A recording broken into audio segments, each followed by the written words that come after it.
Hello, this is John from caveofprogramming.com. Welcome to my MySQL course. This is a course that takes you right from the absolute basics of MySQL all the way up to pretty advanced. So hopefully whether you're learning this from scratch and you just have some basic computing knowledge, or whether you already know some MySQL and you want to improve your knowledge and maybe learn about transactions and stored procedures and that sort of thing, hopefully this is the course for you. So in this introductory video, I just want to talk a little bit about what MySQL actually is. So MySQL, it's a database management system, although we often refer to it as just a database. But really it's a database management system, and it's some software that can manage a collection of databases. So SQL it actually stands for Structured Query Language. So Structured Query, that's a very unhelpful spell check I've got here. Structured Query Language. And SQL is the language that you use to issue commands to relational databases like MySQL. So in the next video, we're going to be looking at what you have to download. But if I search for MySQL downloads here, and let's maybe check this page, MySQL community downloads, we're going to be installing the MySQL community server, and we're also going to be installing something called the MySQL Workbench, and they're cross-platform. I'm using a Mac, but they're fine on Windows or Linux as well. So why is it called a community server? Well, a database is actually a collection of tables. So in a database, you store data in tables. At least this is true in a relational database like MySQL. So MySQL is this database management system that manages a bunch of different databases. Each one you can give a name to, and you can add tables to it and add data to those tables. But the database management system needs some way of allowing you to communicate with it. So what happens is it runs, there's some software that runs continuously as what we call a server. In fact, if I look at my installation of MySQL, I can see down here somewhere we've got a program called MySQL D. And that's a program that's now running continuously on my system. And it's a server, which means that if I go to a URL, let's go to localhost, and the default URL is the name of the machine that the server is running on and the port 3306. So via this URL we can communicate with the database. If I actually go to it, we don't get anything useful. In my case, it seems to have downloaded something. That's because the server is not producing data in a format that my web browser understands. It's producing data and accepting data in a format that's understood by what we call clients, or MySQL clients, that connect to this server, which is a database management system. So an example of a MySQL client would be the phpMyAdmin program, which you may be familiar with. And we've also got another example of such a program right here. It's the MySQL program. So in here, in my installation of MySQL, there's a program that's just called MySQL. And that's a program that I can use on the command line if I want to connect to my running server, my running database management system. And I can use this program to issue commands to MySQL in a language called SQL, Structured Query Language. Now in this course we're going to be using a client called the MySQL Workbench, and this is a really nice sort of fully featured tool that, as we'll see, it also allows you to design databases visually. But one thing we can do is we can just connect, and then we can see what databases we've got already. So I've already created a bunch of databases at this point. And we can use particular databases, and we can see what tables are in those databases. Don't worry about memorizing these commands, because we're going to see them as we go through the course. And I can see what data is in these tables. And this command is an example of SQL, Structured Query Language. and we'll be looking at that in this course. So in a nutshell, we've got this program which is a database management system. It manages databases which are collections of tables containing data, and it's also a server. And the fact that it's a server allows client programs like the MySQL Workbench here to communicate with it, and we can then issue commands using SQL, structured query language. Okay, so in the next video we'll look at what we have to install to get started with all this stuff. MySQL is a great database to learn. You can install it even on a small old laptop. It will run pretty well usually. It's relatively lightweight. You can store like huge amounts of data in it as long as you've got disk space and enough memory to cope with all this software, which most computers will have. And because it's free, because the community edition is free, it's not restricted in any way, and it's very powerful. Because of that, probably the majority of websites in the world use MySQL to store their data. Like it's something like a utility company or a bank is going to stump up a lot of hard cash for probably for Oracle, and also for like live support with Oracle. So something that's got to be ultra secure may not use MySQL.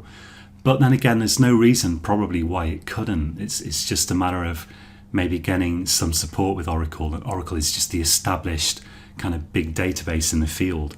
But MySQL is used for all kinds of things, all kinds of needs for online applications. If you want to make a social network, or you want to just have a WordPress website or something that just stores data, MySQL is a really good choice of database, very, very widely used. Okay, so I'll shut up and we'll get on in the next video to actually installing some software here. So until next time, happy coding. Hello, this is John from caveofprogramming.com. In this tutorial, we're going to look at what you need to install to get started with this tutorial. So I'm in Google here, and for reasons that I don't fully understand, I've got a Hungarian version of Google. But the first thing we need to install is the MySQL community server. So this is a free database which you can install, and which will sort of enable you to create tables and store data in there and do all kinds of things like that. So if you search for the MySQL community server, just go to the download link, and most of the time all you have to do is select your operating system, download the right installer, and just run it like any normal installation program. Let's just click this download link. They do have this slightly sneaky thing where they try to get you to create an account, but at the moment at least they also give you this no thanks, just start my download option here, so you can do that.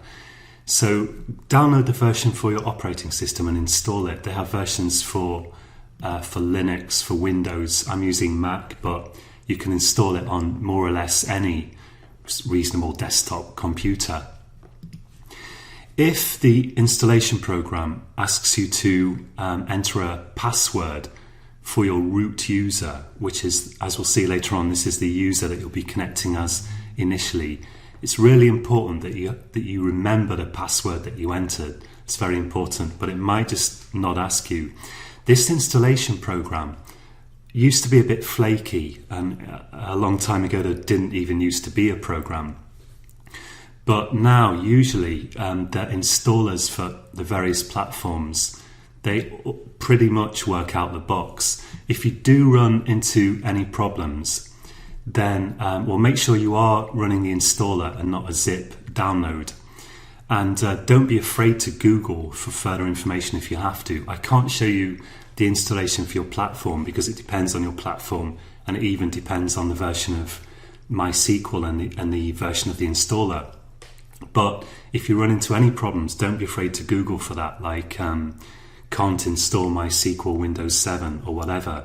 And if any error messages come up, don't be afraid to copy those or just type them out, paste them into Google, do a search and see what comes up there, because probably other people have encountered your problem as well if you have a problem. If you really get stuck with this, you can just search for online MySQL database. something like that. And you will find versions that you can use on the internet. And some of these are just meant for learning MySQL, and others require you to create an account and maybe create a database with a few clicks and possibly even pay. But you can find various free versions on here that you can use to practice your SQL if you really run into problems. Now in this tutorial we'll focus on using the MySQL Workbench, which is another free tool, so you also need to install that for your system. Search for MySQL Workbench and go to that and install that. So again, all the same things apply. It's probably going to install pretty smoothly. If you run into any problems, don't be afraid to Google.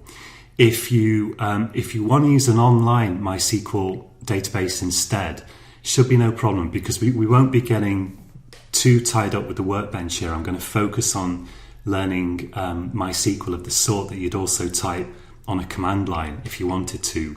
But this is a really handy tool to have because it just makes it much easier and nicer to work with the MySQL database.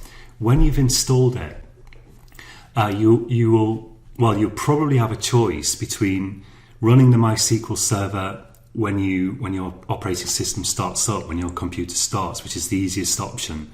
That's going to run your actual database itself when it starts, and then you can start the MySQL Workbench to connect to it. Or you can opt to start it via some kind of tool that they supply you with. So for example, in my Mac here, if I go to my Mac system preferences, I've got this MySQL administration tool in there. So I'm gonna, now that I've installed this, I've installed MySQL, I can click Start MySQL Server, and I've just got to enter my operating system password to start that. Usually, again, it will start up pretty smoothly. You might also want to restart your computer if you have any problems. And then when you've done that, you should be able to run the MySQL Workbench. Let's try to run that. And you should be able to open a connection. So this is how it looks at the moment. It does change from version to version, but you should be able to figure out how to create a new connection. I've created one already here, but I'll create a new one. Click the plus sign by MySQL connections. This could be slightly different in your version. And it's already pre-filled in the details here. I didn't set a password. My username is root, which is the default. This host name means basically just the computer where the MySQL server, the database itself, is running. And this 3306 is the default port for MySQL. So then I can click test connection, and it says successfully made the MySQL connection.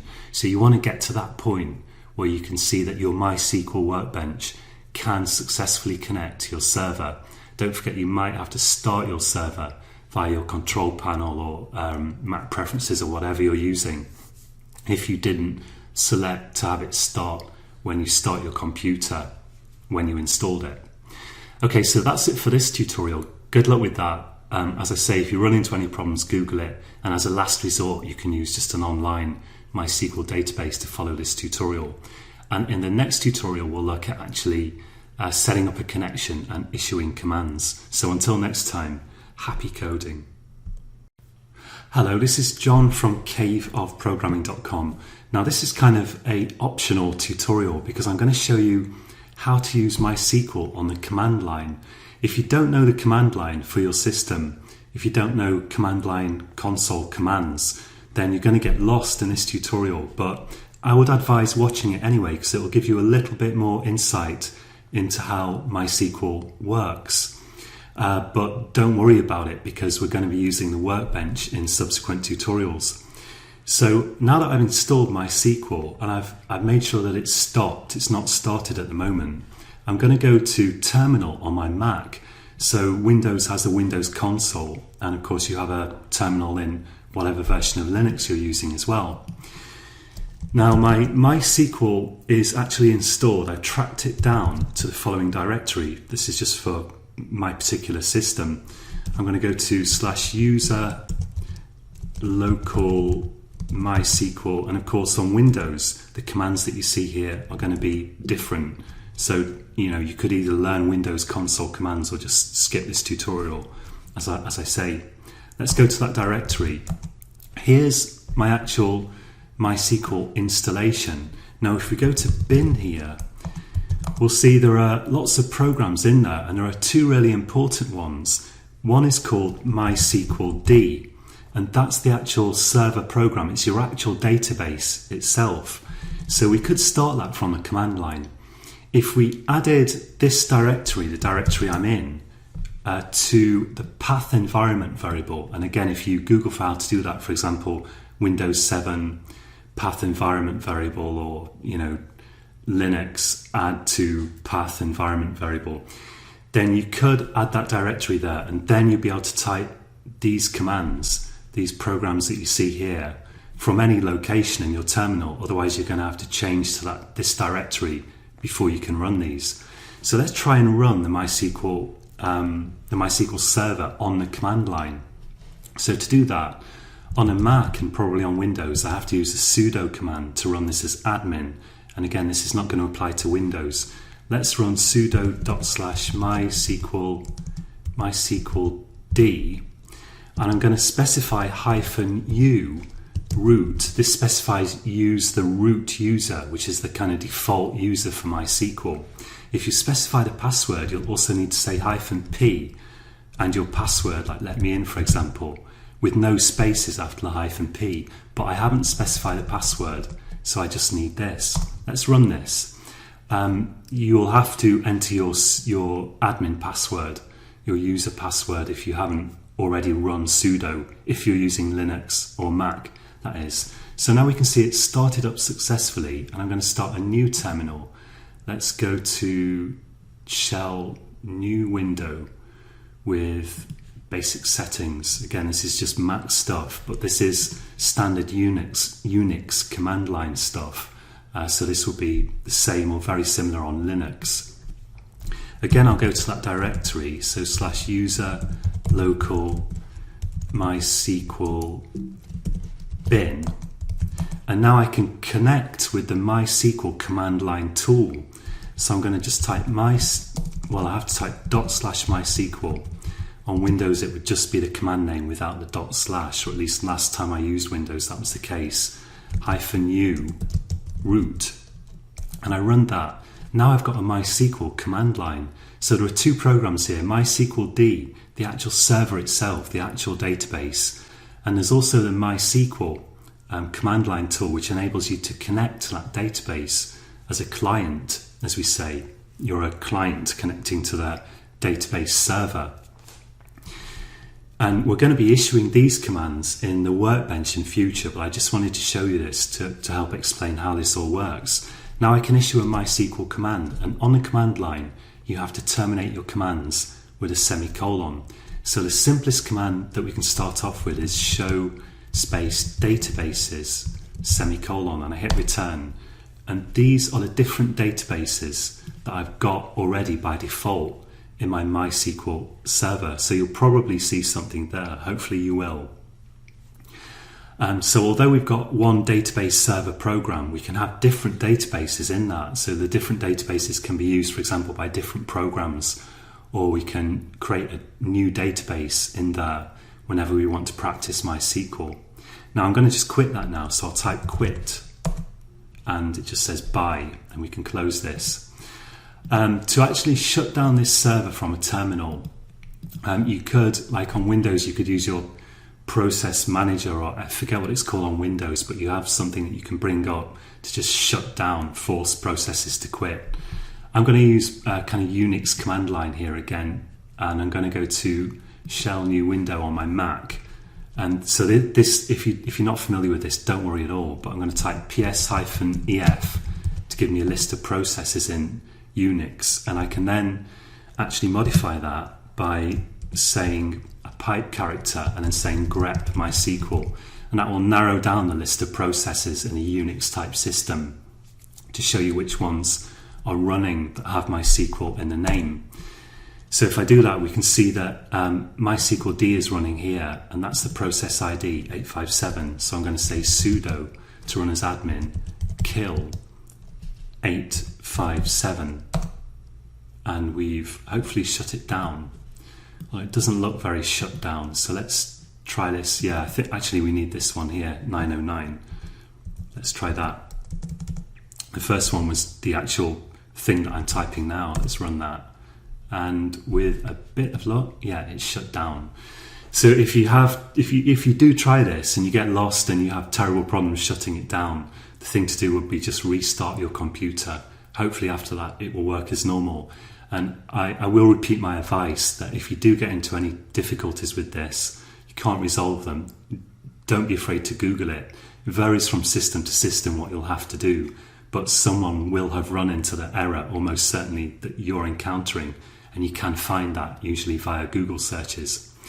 So this all looks good, and in the next tutorial we're going to connect via the MySQL Workbench instead of via the MySQL client, and we're going to start issuing commands. So until next time, happy coding. Hello, this is John from caveofprogramming.com. In this tutorial we're going to create a simple database in MySQL Workbench. We'll add a table to the database, add some data to it, and then query the table. So my MySQL server is already running, as I can tell if I go to this little utility for stopping and starting it. So I'm going to go to MySQL Workbench and on the home screen here. So if you're not on the home screen already, but you probably are, you need to click this home button in the top left corner. Here's a connection I've already created. I'm just going to delete that for the moment so we can start from scratch. I'm going to click the plus button by MySQL Connections and we'll give this a name. So let's call it tutorial, or actually I'll just call it default because this is the only MySQL instance that I'm going to connect to with this workbench. So we've got the username in there.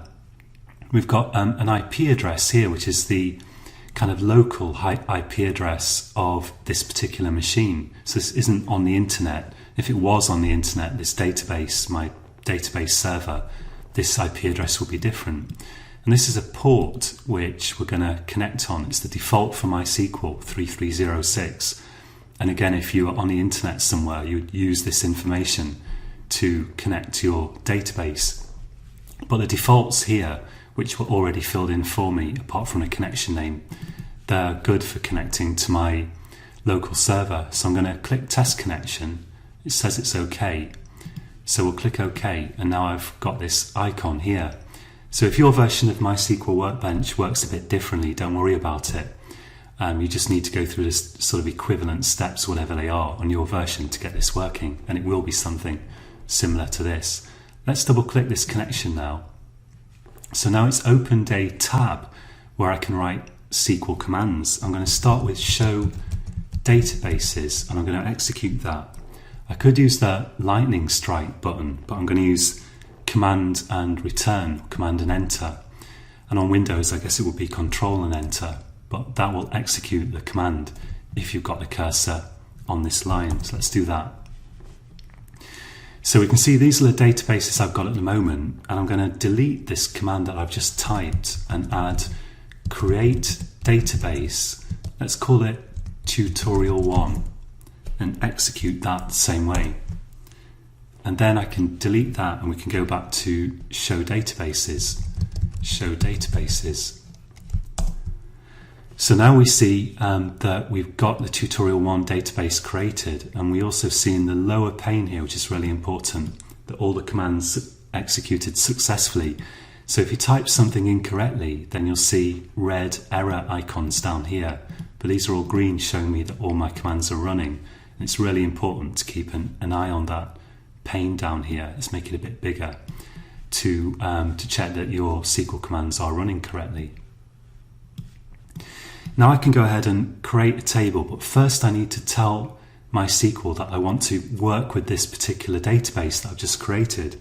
So I'm going to type use tutorial1, which is the name of my database, and execute that. And again, we see from the lower pane that it's executed successfully. So you'd normally have like one database per different application that you're going to use to connect to it. So if I have some application that I want to use a database, I want it to be a shared database that I'm going to put on the internet, for example, then I'd create a different database within the MySQL database server like this for every application. And then everyone using that application could connect to the same database. So we've created a database and we're using this database. Now I'm going to create a table. So I'll say create table and let's give it a name. Let's call it users. And after another space, I'm going to put 2 round brackets. And in here, I need to specify what columns my table has. So I'll just give this one column to start with. I'm going to call the column username.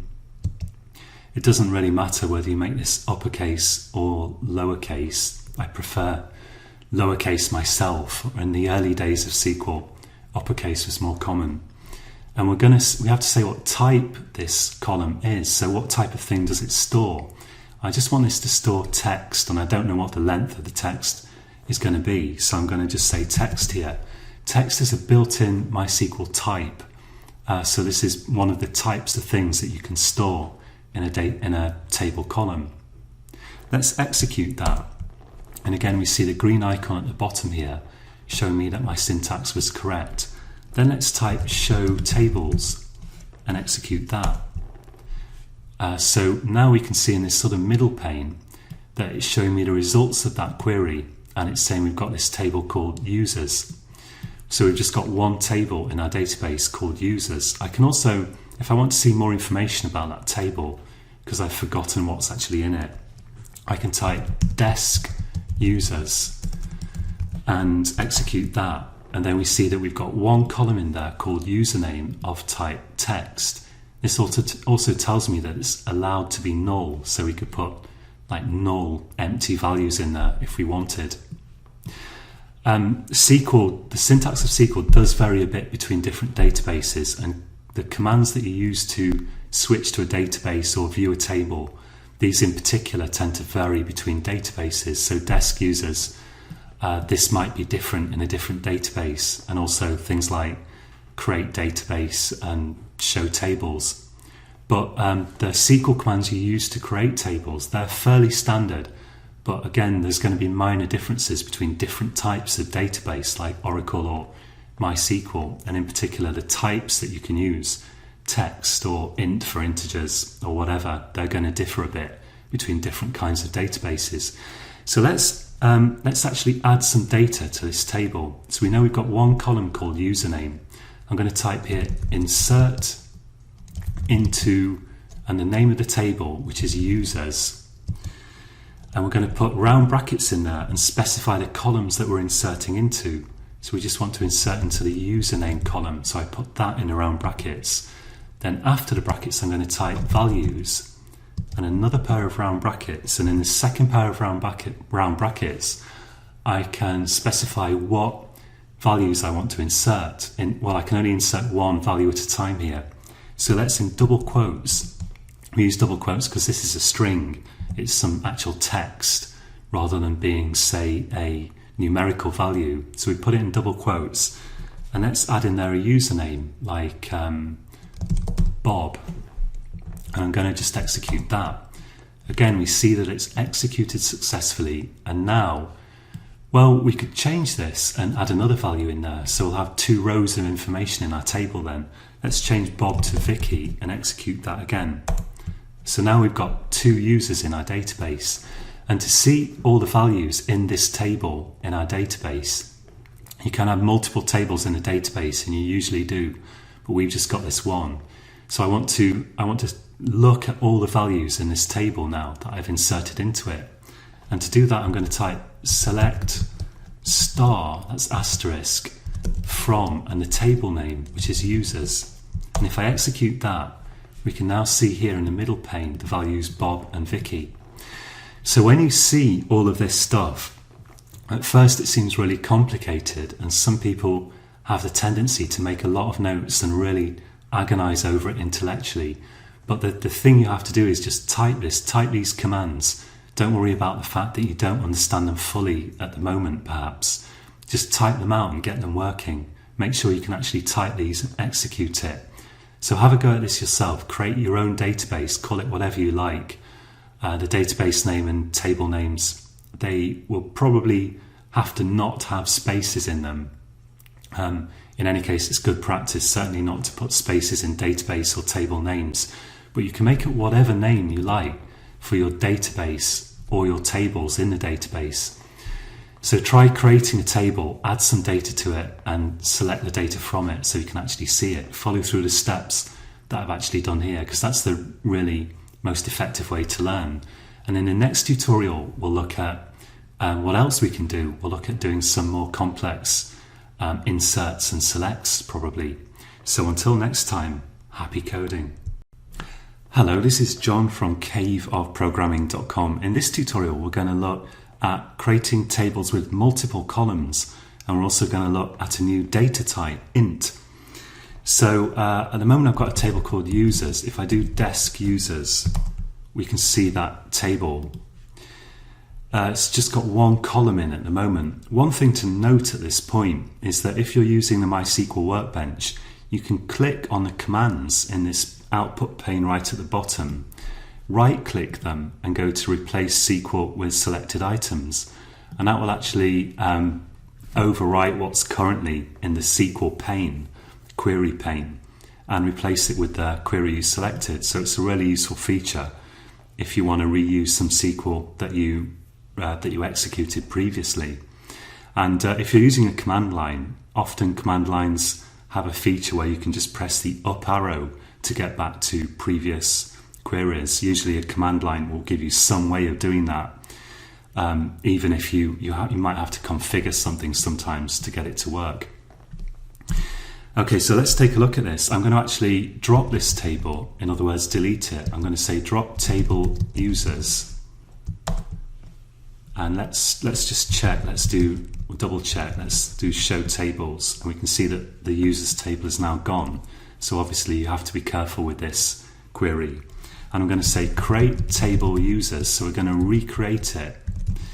And I'm going to create it with two columns. I'm going to say ID, that's going to be the name of the first column, and I'm going to make it an int.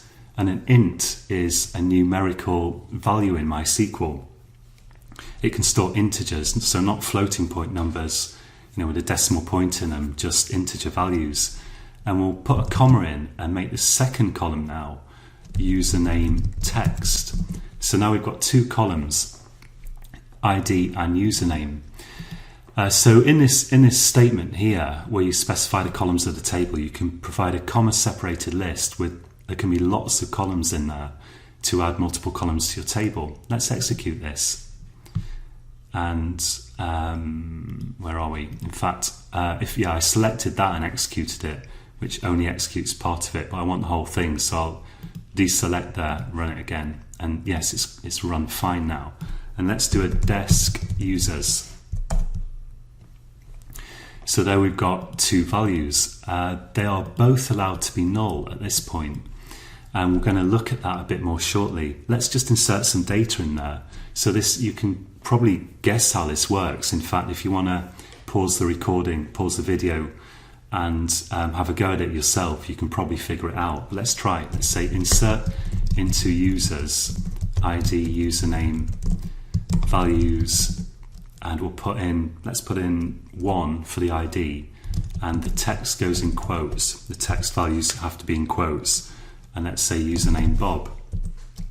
So once again, we can just replace where we previously had a single column, we can replace it with a comma separated list. We'll run that, and let's put another one in if it ran okay, which I see that it did. Let's put Vicky in, run that, and now let's do select star from users. So we've got Bob and Vicky. So that's it for this tutorial. Do have a go at that yourself. You can even create tables with multiple columns. You can have multiple text columns, multiple integer columns, whatever you like. And one thing probably that's worth mentioning already at this point is if you search in Google or your favorite search engine for MySQL types, you can find a list of the different data types that you can use. We've seen int and text so far, but there's a lot of different types here. If we go to numeric types, for instance, and then we go to integer types, we can see that an int, it can store integers between these two big values. But sometimes you want a smaller integer value. It's better to use a smaller one if you know you're only going to store small values of integers, because that takes up less space in your database. So you might use small int, tiny int, or conversely, if you need a really massive integer in there, you might want to use big int. Okay, so that's it for this tutorial. Have a go at that because we're going to build on it in the next tutorial. So until next time, happy coding. Hello, this is John from caveofprogramming.com. In this tutorial, we're going to take a look at null in MySQL. That's N-U-L-L, null. So null is a special value that means that a field in your table doesn't have any value. If we look at the table we've got now, the users table, if we do a desk on it, desk users, we see it has two columns, and we see in the results grid here that they are both allowed to be null. And that's because we created them in the default way, which would allow them normally to be null. So we can do the following. For example, we can say, let's actually just bring up a query that I already ran here. So let's insert a row into the table. I'll give it an ID of 2. But for the username, I'll specify null. And that means that for the username, there's not going to be any value for this row. So I'm going to insert that. And yes, it went okay, we can see down here. And I'll do a select and run that. So now we can see we've got a row with the ID of 2, but I set the username to null. It has no value. We can do the same thing with the other column as well, because that's also allowed to be null. And we could even, if we wanted, make them both null, like this. And now if we do a select star from users, we see we've got a row with 2 null values in it. Now often you don't want that. Often what you want is to specify that a particular value in a particular field, it can't be null. So you want to say that all the values in a certain column can't be null. So we'll look at how to do this. But first, let's just let's try something a little bit different. So I'm gonna do another insert into this table. Let's try this. And this time, in my fields list here, the list of columns, I'm only going to specify one column. So I'm going to delete username just as a random choice. And I'm going to specify the value 3 for that column so we can easily see which column it is. So here I'm doing an insert where we're only inserting a value for one particular column. And if I run this and then I do a select star from users, what we see is that we've inserted a row with the ID equal to 3. But again, we've got null for the username. So you don't have to specify all the columns when you do an insert. If you've got columns that are allowed to be null, which they are if you create them in a default way, you don't have to specify those columns when you do an insert, and then the value will be null. It will have no value for the row that you inserted. Sometimes we want to, as I say, we want to say that values in a column can't be null. This is really common. It's probably the most frequent case because often we don't want data with sort of missing values in our database. Let's drop this table. Let's say drop table users. So that's going to delete the table, and the table should be gone. We can check with show tables if we like, and we see there's no tables in this database. And let's recreate it. So I'm going to say create table users. Let's say ID, we'll just use the same as before. ID is going to be an int, and let's make a username field, which is going to be text, a username column, I should say.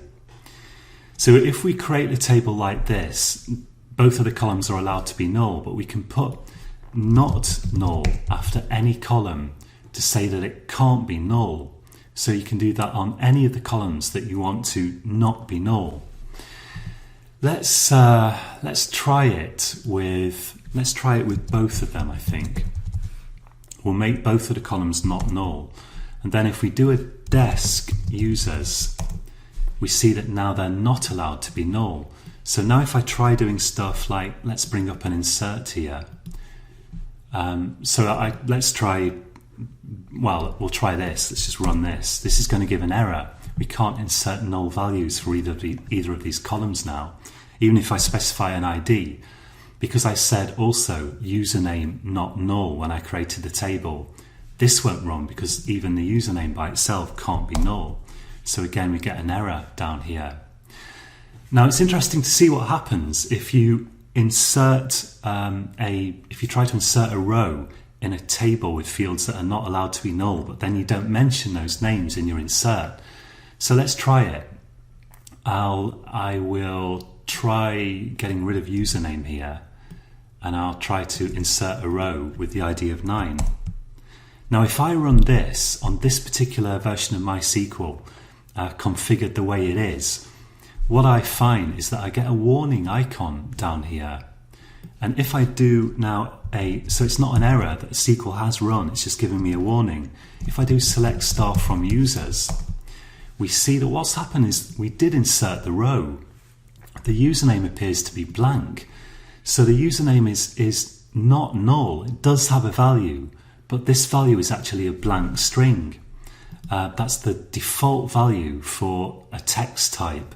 I'm calling it a string because this is kind of a technical lingo for some characters, a piece of text. We call it a string. So the default value for a text type is a blank string, a string of 0 length, which is not the same as null.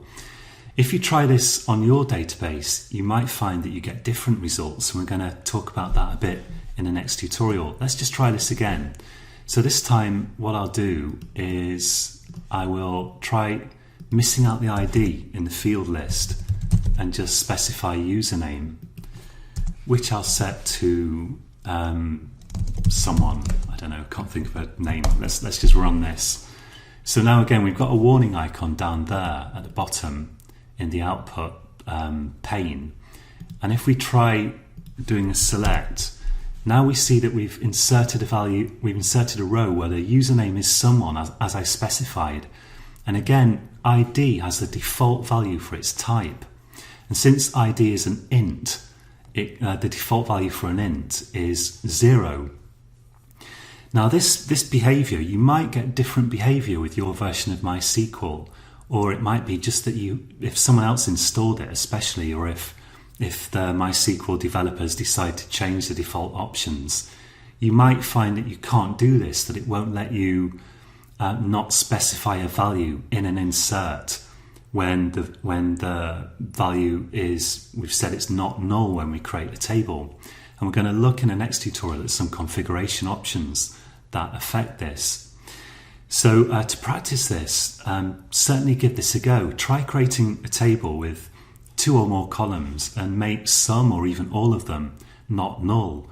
And then try doing inserts in there. Try explicitly inserting null values, as I did near the beginning of the tutorial. And try also just missing those fields out of your field list in your insert statement.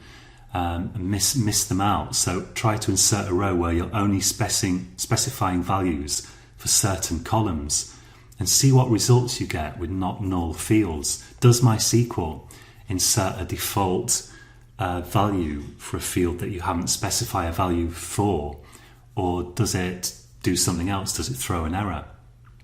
Do have a go at that, and then in the next tutorial we'll look at some config options. So until next time, happy coding. Hello, this is John from caveofprogramming.com. In this tutorial we're going to take a look at MySQL database engines. So although this is not a tutorial on MySQL database administration, it is a tutorial on using MySQL as an end user, and on learning SQL and working with a MySQL database. Nevertheless, there are some configuration options that affect how MySQL works. So before we go any further, we're going to have to take a look at some configuration related stuff, because you're going to need to know that in order to predict how your queries are actually going to work. So I've already typed use tutorial 1, but there's no harm in typing it again, so we're using the right database. And now I'm going to type show engines and execute that. Now what a MySQL engine is it's a module, a part of MySQL that deals with your SQL and constructs tables basically.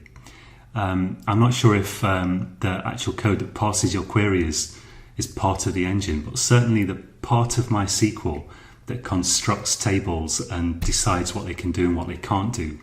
That's called an engine.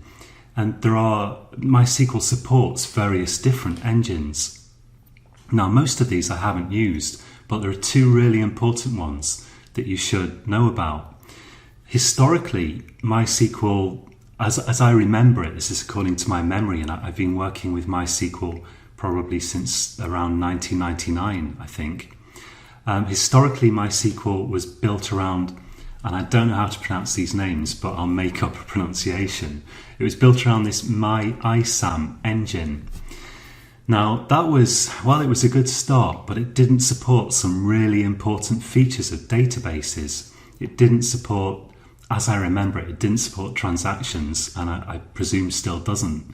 It didn't support foreign keys even, which, as we'll see later on, are really important to use. So it was a big step forward later on when MySQL came out with this InnoDB engine, which does support transactions, does support foreign keys. And if you do show engines, hopefully you'll see that InnoDB is set to the default. Now, it is possible to change which engine you use, and you're probably not going to want to. For this tutorial, you're going to want to make sure that InnoDB is the default engine, unless there's something even newer and better that's come out since this tutorial, in which case you could switch to that. But in this tutorial, we're going to be using the InnoDB engine. It is possible to specify on a table-by-table basis which engine your table uses. And again, most of the time that's probably going to be pretty useless, but it's quite common that if you see a SQL script that's intended to be executed to create a complete database, after every table it will specify which engine each table is using, and it's normally going to be the same engine every time, and it's normally going to be InnoDB. So in case you see that in a script, it's kind of important to know about. If we type in here show table status, we can see which engine each of our tables is using. We've only got one table at the moment, and it's using the default InnoDB. But I could change that, and there are a number of ways I could change it. So let's create a table. Let's call it test, and I'll give it just one column. So let's say ID int, and I'm going to say next, after this bracket, I'm going to say engine equals, and pick a different engine. So the only one I've actually used is this MyISAM. So let's go ahead and try that. So I've executed that, I've created the table, and now let's look at show table status. And we see that we've got a test table using this MyISAM database. I'm going to delete that for the moment. Let's say drop table test, and we'll see another way of doing that. So another way you could do this is you could set the default storage engine for your session. So you could say set default this is right, I think. Set default storage engine equals MyISAM. Let's try that. It looks good. And now let's do show tables. So there are the tables. Just to remind ourselves, we've only got one table now called users. And I'm going to do show table status. Okay, that's good. And let's also do show engine. So we see that this one table we've got users is using InnoDB, as we saw before. Let's do show engines. Now we can see that MyISAM is set to the default. So we'll try creating another table. So create table, I'll call it test again, and we'll say it's just got one column ID. And I won't specify a storage engine, so I'll execute that. And then we'll do show table status. And now we can see that the default really has been changed to MyISAM, as we also saw when we did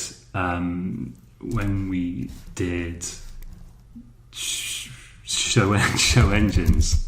Struggling to remember because these are commands that I very infrequently use. Most of the time you don't need to bother with this, but I just want to show you this so you kind of are familiar with it and you're not puzzled if you come across it. And you do want to make sure with show engines, you do want to make sure that InnoDB is set to the default. So let's set InnoDB back to the default. Let's say set default storage engine equals InnoDB. I don't think the capital letters make a difference there, but I'll put it all in capitals because that definitely works. And then again we'll do show engines, and now we can see, yeah, InnoDB is back to the default. Now let's say you've got MySQL installed and you find you're using, it's a recent version of MySQL, so it supports InnoDB, but for some crazy reason you find that it's using MyISAM. You can change it in your session, as we've just seen, or you can specify it after every table that you should use InnoDB if necessary. If you're the administrator of your MySQL server yourself, you can also change this in the config file. So this is kind of taking us a little bit away from the point of this course as a whole, but I'm just going to demonstrate that quickly. So if you look in the MySQL folder, you'll find there's a MySQL.cnf if you're using Linux or some kind of Unix type system like the Mac, and it's probably going to be called .ini if you're using Windows. Now, although this is present in my MySQL installation folder here, in fact on the Mac, and you would have to check this if you want to do it for Windows, you have to check where the default location of this file actually is, because it's actually not here. This isn't the one that's actually being read on my system, which is a Mac. So let's go to a terminal now. And again, if you're not familiar with the terminal, really don't worry about it, because this is taking us off the main point of this tutorial anyway. But what I had to do was I had to go to where this file is actually located. Let's go to cd user local MySQL, which is where it happens to be located on my Mac, and it could be different for yours. And it's really just a kind of dummy configuration file. And if we look at it, it's pretty simple. It's just most of these options are just comments, or they're just commented out. But what I've already done here, I've added this myself, because at least in my version here, it didn't already exist. I've added this option, default storage engine equals MyISAM. So this is how you can configure it if you want to. So on my Mac, the actual location that this file is really read from is in /etc. And of course it's going to be different on different systems, so you have to Google this if you want to do it. So here's my my.cnf, or it will be my.ini on Windows. I'm going to do sudo vi my.cnf, so I'm just using some Unix commands that I'm familiar with already, but you could edit this in any editor, as long as you have to make sure it's not read-only, otherwise you're not going to be able to save it. And let's first check that there isn't already a default storage engine option in there, and there isn't here. So let's add it. In fact, let's stop the server first. Let's go to system preferences, and I'm going to stop the MySQL server. If I get the right admin password for my Mac, it will really help a lot. More haste and less speed. Okay, so I've stopped it. Now I'm going to put in here default storage engine, just like I edited the non-working demo version, but now I'm really editing the version that's actually being used. So I'm going to put MyISAM right in here in this MySQL D section. So I've saved that, and I'm going to start my server again. Let's go to system preferences, start MySQL server.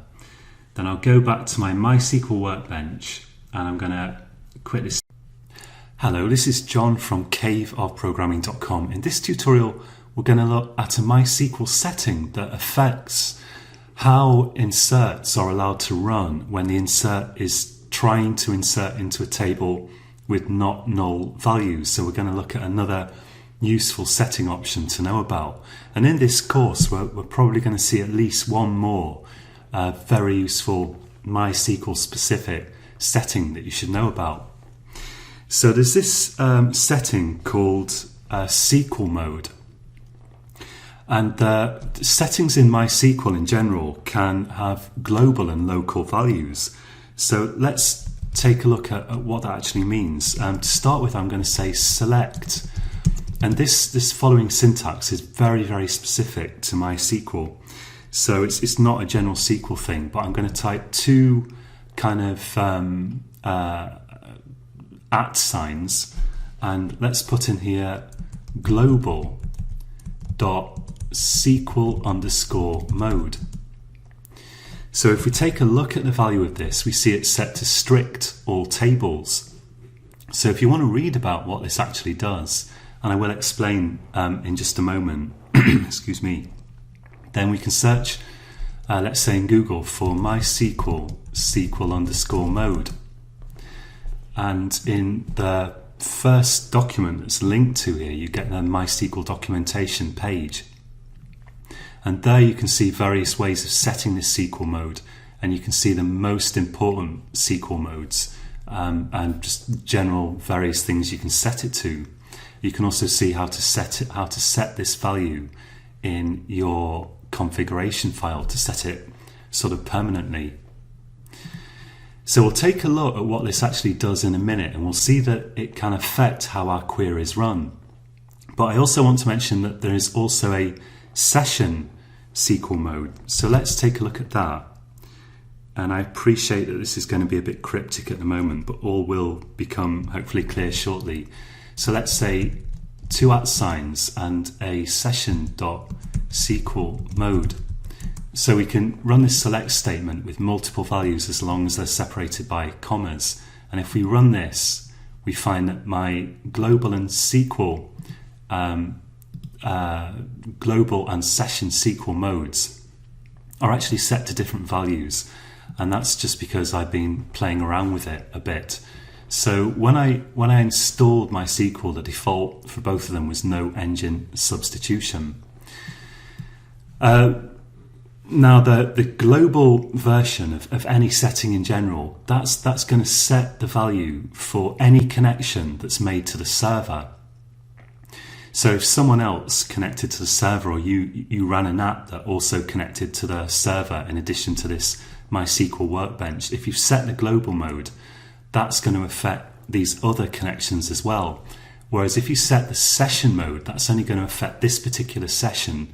In other words, it's going to affect this connection that you've made now. And if you drop the connection in the Workbench and start it again, then the session SQL mode is going to default back to the global SQL mode. So there are sessions here, but there are also global values that you can set for any connection that's made to your server. If you restart the server, you're going to lose both of these, and they're going to default either to the default values or to whatever you set in the config file. So if you want to set a variable like one of these permanently, you need to set that in the config file. So this will be SQL mode equals such and such. So what actually are these values?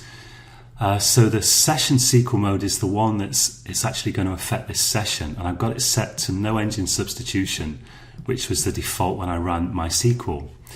Now, according to the documentation, what this value actually does, no engine substitution, is that if you specify when you create a table, if you specify an engine, as we saw in the last tutorial, but you misspell the engine or something, or you specify an engine that's not available, then if this variable is not set, MySQL is going to just substitute some available engine, whatever the default engine is set to, for that misspelled unavailable engine. If this is set, it's not going to do that. So if you specify an engine that doesn't exist, then it's not going to substitute it with some default value. So if we do, for example, create, let's get rid of this and say create table test1 id int engine equals some gobbledygook. If no engine substitution is set, then it's not going to execute that query. Now what we're really interested in here is setting a mode called strict all tables, and let's see what effect that actually has. So if let's go to use tutorial 1. I'm already using this database, but I just want to show you from the beginning in case it's confusing without. So we're going to say use the tutorial 1 database. I'm going to say show tables. These are commands that I do use a lot. And we see we've got this users table in here. I don't actually need this test table, so I'm just going to do drop table test while I think about it. And now if we do show tables, the test table will have disappeared and we just got users. Let's do desk users. And we can see that we created this table so that both of the fields can't be null. Now, with the default setting, at least the default setting I got when I installed MySQL out of the box, and this is something that you should try for yourself. If we do insert into users, insert into our table, we only specify one column in there. So we don't specify all of the columns that are not null. And then we say values, let's specify for this just 9 or something, and we run this. And we look at the query. It has actually run, but with a warning. And so if we do select star from users, we see that we've inserted that row, and MySQL has inserted a default value for username, which for a string type, a text type, is an empty blank string. So it's not null, but MySQL has made up a value for it, which is the default value. Now, that may be the behavior you want, and in this tutorial I'm going to just carry on like that. I'm going to stick with this option because I want to try to use the settings that you most likely got out of the box. And this is how my version of MySQL came to me when I just installed it this time around. But sometimes you might want to change that. You might want to say, okay, if I've got not null values in my table, values that can't be null, if someone tries to do an insert on that table and they don't specify a value for the not null columns, for all of the not null columns, then the query should fail. You might want to say that rather than let MySQL make up a default value for it. And if you want to do that, you can change the SQL mode. So we could do, for example, set, let's say global set, well, session is maybe the most useful. Let's say set session SQL mode equals, and we could set it to some value in here, and you can see the most important values in the MySQL document. But an easier way to do this, which sets both the local and global values of a setting at the same time, in this case the SQL mode setting, is just to say set SQL underscore mode equals, and I'm going to set this to, let's set it to strict all tables. Well, I'm using single quotes here, but in SQL it doesn't matter, so that I could just use double quotes and it should be fine. Let's run this. And we see that the query, not so much a query, but the statement ran successfully. And now let's do select. In fact, I'll just bring up this query that I used previously. So we'll look at the global and session values of this SQL mode variable. And we see they've both been set to strict all tables. If I now try to insert into a table and I don't specify a value for one or more of the columns that are not allowed to be null. Let's try this with the value 10 for ID, and I won't give a value for username, which is not null. Let's run this. Now we see that it gives an error.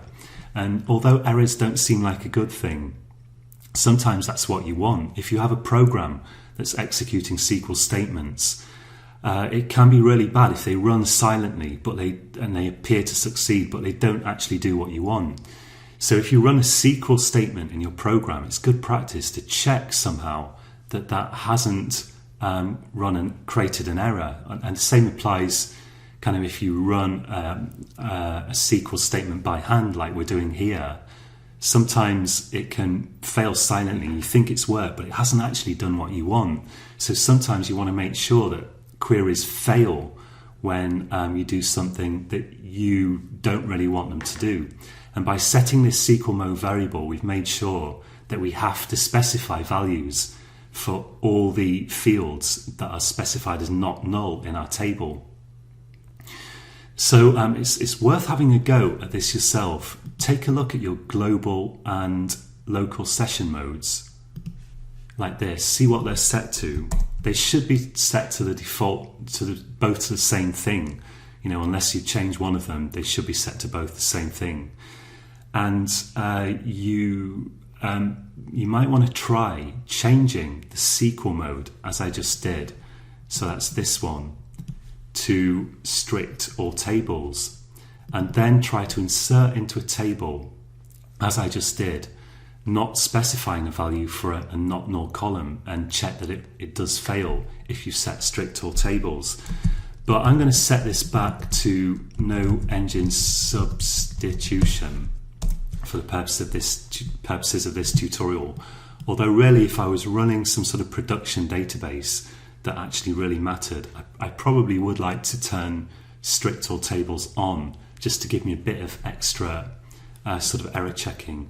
And also, if you just stop your server and restart it, then you'll get whatever default values are specified in your configuration file. A couple of little things that I just want to mention. One thing is that if you didn't find a configuration file in your MySQL install directory at all, I should have mentioned this in the last tutorial really, you can just Google for like a default one on the internet and just copy that, or even just write it out yourself. Just Google for what should be in a typical MySQL configuration file. Remember, you have to put it in the right location if you actually want to use it, and you have to restart your server.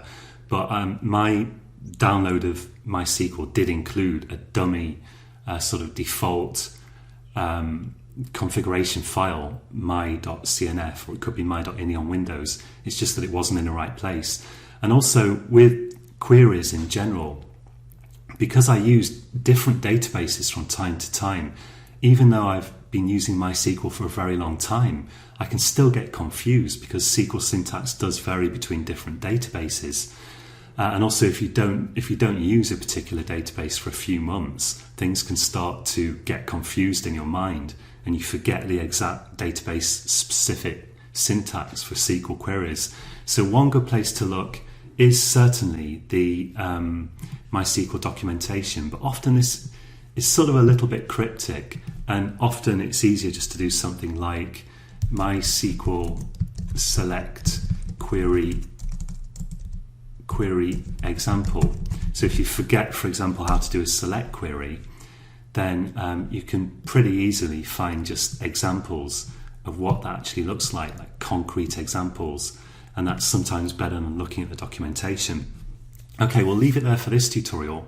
Do have a go at setting strict all tables and see what effect that has for you on your system, and check what mode you're currently using as well. So until next time, happy coding.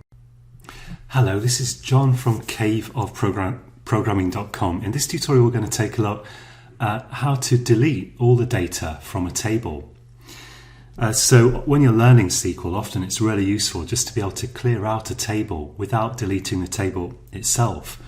And at the moment, if I do use tutorial 1, which is my database name, and I do show tables, we can see that we've got this users table. So if I do select star from users, that's just going to have whatever junk in it you happen to have added in the course of your experimentation. Now, to delete data from a table, you can just do delete from table name. I just want to draw your attention to the fact that select has a star in it, but the delete from statement, which we'll see in a second, doesn't. And that's because when we do a select, as we'll see later on, you need to specify which columns you're going to actually output. And star means output all columns. Now, since a delete just works on all the different fields in a row, so all the columns, you don't need that star with the delete statement. So we would just type delete from, in this case, users. This isn't going to actually work, but let's run it. So it says in the console here, in the action output pane, you are using safe update mode, and then there's some more information that if you're a complete beginner, if you're new to this, you won't understand yet, although we're going to cover the stuff that it mentions in the future. Basically, there's a setting in MySQL which the default option is to not let you do a delete without actually narrowing down which particular rows you want to delete. But for learning purposes, often it's better to switch that off. If you've got a production database with data in it that you need to keep safe, it's a really good thing that you can't just delete all the rows without specifying which particular rows you want to delete. And that's what this option prevents you doing. It prevents you deleting all the rows without actually specifying particular rows. But for this tutorial purpose, for the purposes of learning MySQL, we're going to want to switch that option off. So you can check what your option is set to by doing select, and what we're really interested in is the value of this variable in the session, which is going to be whatever the default is. So let's say 2 @session dot, and it's SQL safe updates, I think. Let's run this, and we see that that's set to 1, meaning it's on. So if it was set to 0, that's off. So session SQL safe updates is what's controlling this behavior. And we can actually do set, uppercase or lowercase, doesn't matter, set SQL safe updates equals 0. Let's try that. That seems to have worked. I'm always surprised because it's really hard to remember the exact syntax of these commands that I don't use very often. And so it's SQL safe updates with underscores in there. Let's check the value of the session variable now and see what it is. So now it's set to 0. And now finally we can do delete from users. Run that. So we see now that it executed fine. You can see that in the lower pane. And if we do select star from users, then we see there's nothing in it now. So do try that for yourself. Try doing a delete from and the name of the table you've created and put some data in, and probably it won't work. So then you need to check the value of this session SQL safe updates variable with this kind of syntax, and then you can actually change it. If it's set to 1, you can change it to 0 and check it again to make sure it really has changed. And then you should be able to do delete from and your table name to delete all the rows in your table. Okay, so until next time, happy coding. Hello, this is John from caveofprogramming.com. In this tutorial, we're going to take a look at primary keys in MySQL. So I'm going to say use tutorial 1 as usual, and I'm going to say show tables. And at the moment, I've just got one table in here called users. So I'm going to do drop table users because I want to recreate this table now. I'll say create table users, and let's give this a ID of type int, and let's give it a name field. I'll just call it name instead of username because it's shorter, of type text, and also let's have email of type text. Now before I create this table, it's good practice in SQL in general to make sure that every table has a thing called a primary key. And what this is it's one of your columns which in that column, the values in that column are going to uniquely identify each row. So for every row in your table, the primary key will have a different unique value, and it can't be null. It's usual to make the primary key a integer type. You can make it another type. So for example, if you had a table with that had a column of which was like a username column in, so you had a table of users and each user had a unique username, important that it's unique, you could choose to make the username the primary key. You can't do that with type text on account of text being a variable length field, but later on we will see fixed length text fields, text types that you could use in your primary key.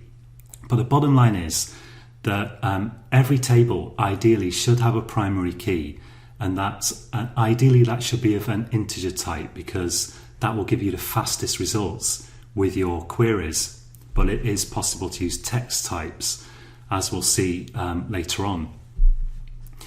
So I'm going to make this ID column here, which is an integer type, my primary key. So that's going to contain a value that's going to be unique for every row in the database. let's say primary key after int here. So I'll run this now, and then if we do a desk users, we can look at the type of this table. So we see that the ID field can't be null, and that's because primary keys can't be null in general. If you want, you can say primary key not null, but that's implied by just the fact that you made it a primary key. And we see here that it is the primary key. You see that the type is in brackets 11. The 11 doesn't actually refer to the number of digits you can store in there or anything. It's purely a relatively unimportant display feature, which means that if you have an integer in there that's smaller than 11 digits, MySQL in some circumstances, depending on how you do the query, what you do the query with, will left pad the integer with spaces. I think usually left pad it, but that's not really important. So this brackets 11 is not so important. It just sometimes under some circumstances it will affect whether small integers get displayed in a field that has 11 spaces in it or not, but it won't truncate your integers or anything like that. It doesn't affect how many digits you can store in there. I think for an int, in any case, a normal int, you can get 10 digits in there, but if you Google for MySQL numeric types, you'll find more information on that. Okay, so let's see what we can do with the primary key. Let's say insert into users ID, name and email values, and we'll put 0 in for the ID, and we'll have a name, let's say Bob, and an email Bob at, I'll just type some nonsense in there. I don't know whether this site actually exists, but we'll add that in. So I'll go ahead and execute that, and it's executed fine. Now we could happily insert other stuff in there. Let's insert some other stuff, and we'll give this a primary key value of 1. So that's worked as well. We can see those values, of course, in the normal way. Select star from users, and there we go. But now let's try to do some things that won't work. So if we go and let's bring back this query. If, for example, we try to insert some data with a primary key that already exists in there, that won't work. So if we execute this, it won't execute, because you can't have duplicate values in the primary key column. The point of it is to uniquely identify every row in the table. Similarly, you can't have null for a primary key. It's automatically not null. So this query, this statement, won't execute either. So the primary key must be unique. Most often you make it an integer. And sometimes I see users doing stuff, beginners with MySQL, I see them doing things like they'll take the value of another key, let's say they had a username Bob, and then they'll append something to that username, which is already in the database, to make it unique, like an underscore and some digits. This is very bad practice. You shouldn't duplicate data in your database, because imagine if you had a user with the username Bob and they had a primary key 0. This is fine, there's no data duplication. But if you had the primary key as a text value, and remember you can't use the text type for a primary key, but there are text types that you can use, which we'll see later. So if it was a text type, you might think, okay, I'll do this, Bob underscore, like this. That's not a good idea, because now you're duplicating some data. It takes up unnecessary space. And what if you want to rename Bob? What if Bob changes his name? Then you've got to rename it both here and here, which is even more difficult. So try to avoid having any duplicate data in your database. You need to get all the duplicate data out there. Of course, if you have two separate users and they both happen to have the same name, that's not considered duplicate data. It's the unique name for each user. It's just that they happen to have the same name. But there again, if they do have the same name, you can't use their name as a primary key, because the primary key really must have duplicate values in it. The point is just that you don't want to repeat data in your database, so you don't want to have the name of one particular user repeated in two places. But if two people had the same name, that's fine, as long as you're not trying to put the same name of two different users in a field where you can't have duplicates, like a primary key. So anyway, the way to get to grips with this is really just to play about with it a bit. So do try this. Create a table with some columns in it. Give it a integer type primary key. Insert some data in there, and then check that you can't insert duplicate values for the primary key. And check that you can't insert null values for the primary key. Because even if this does seem complicated to you at first, just by typing this stuff out, it will start to remain in your head, and it will start to become understandable, even if you get to a point either now or later with this course where you're struggling. Typing this out and actually seeing it work is really the key to understanding that. Okay, so until next time, happy coding. Hello, this is John from caveofprogramming.com. In this tutorial, we're going to take a look at auto-incrementing primary keys. So I'm going to drop my users table again, get rid of it, and I've got to actually write drop table users in there. And now I'm going to recreate the table similar to what we had before. So what we had before was something like this: create table users, and the columns are ID int, which is the primary key. We've got name text and email text. But actually, for the purposes of this tutorial, let's just have a name in there, because it'll save a little bit of time. The only sort of problem with this, which is a sort of problem, is that the ID field here, we have to invent a unique value for it. Now, sometimes that's what you want. Sometimes you're running some software or something, and you naturally get an ID when a user creates a new account, let's say, on your system, and you want to insert that ID into the database. And there are ways, of course, of doing queries and checking that the new ID is unique, this sort of thing. But sometimes it's nice if you can just get MySQL to invent an ID for you. And you can do that by making a primary key auto increment. So let's drop this users table again. I'm going to go back to the stuff that I just typed. And I'm going to, after primary key, so before the comma, I'm going to type auto underscore increment. So this is a very MySQL specific keyword. And what it does is it means that you can do inserts without specifying an ID. And the ID that will be assigned to each row will just be incremented or increased from whatever the last value that was used was. And it's going to start at 1. So let's create that table now, and we'll say insert into users. And now I won't specify an ID. So I'll just specify the one column we've got now, which is, at the moment, it's just the name column. And we'll say values. And by the way, I did a bit of checking, and apparently, although I've always mixed double and single quotes, except where I was using a database that really wouldn't accept one or the other, apparently single quotes are considered a kind of default standard thing to use in SQL, but MySQL seems to be just fine with double quotes. Anyway, let's insert something into there. Let's insert Bob. That's the quotes around your text values, your string values. So we'll insert that, and we'll do a select star from users. Select star from users. And we can see that we've inserted Bob, and even though we didn't specify an ID this time, and even though it's a primary key, so it has to have a value, we can see that because it's auto increment, it's automatically assigned Bob the value of 1. And of course, if you insert another value, let's insert another one, then it's going to go to 2, as you might expect. So let's take a look here, and now it's 2. Now MySQL won't allow 0 in an auto increment column, so let's take a look at that.